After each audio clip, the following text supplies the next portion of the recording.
Sitting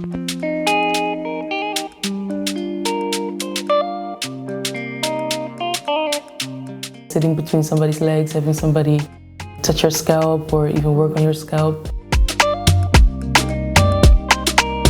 That closely is a very intimate process, and also it defines your identity, your character maybe for the upcoming time that you'll be wearing the hairstyle.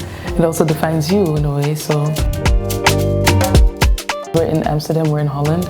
There are different beauty standards here other than in Burundi. And there was little to no representation for women like me when I was younger. So I had no idea about the definition of beauty. I had no idea that beauty is something that's personal, how you perceive yourself. It was a long journey, a long journey to self-love, but yeah. It started with research of Burundi and the different tribes that live in Burundi. One of the tribes is the Bantu people. And the Bantu people is actually a group of people that speak the language Swahili as well. So that's where it started for me. I started wearing Bantu knots. I started researching the meaning of cornrows, the meaning of twists, the meaning of different types of hairstyles. Whenever you go to school or you go to a library, there are always certain topics that are being discussed, whereas African history or African hair, African culture is not as much discussed as Western fashion history or other subjects. So for me, I felt the importance to research that for myself, but also for others that are also interested in this topic, and for the creatives that come after me, the African creatives that come after me.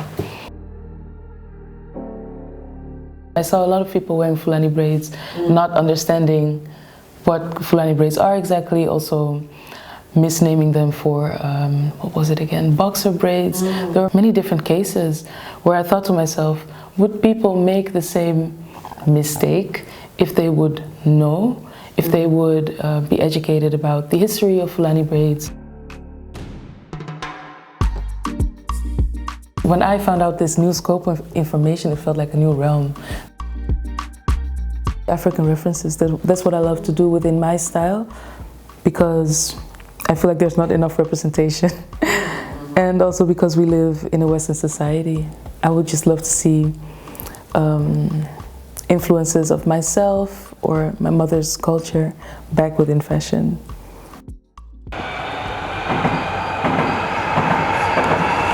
I don't think that I would be in the position that I am today if it wasn't for other Black women. I wouldn't have the confidence to be here or to do what I'm doing right now. I wouldn't think that what I'm doing is beautiful or what I'm doing is worthy.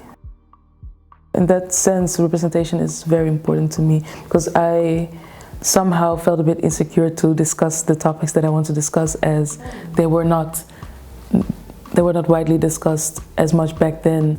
So I felt a bit, I don't know, insecure. I guess that's the right word. But then I saw other women discussing this as well, such as Shani Crow. She also does hairstyling, and she does it for Solange. She did a very beautiful crown. This was a few years ago. And I remember when I started seeing more of those artists, that's also when I became more confident in the things that I wanted to do with my work. 10 years from now, I have goals to educate people even further on fashion, on art, on history. I just have many goals to educate people. I'm going to start a new platform which is called Afrovism, where I'll be telling tales about the past, the present, and the future, and educate people more on fashion and film, photography, music, history, culture, people, everything. No, that's something you can expect soon.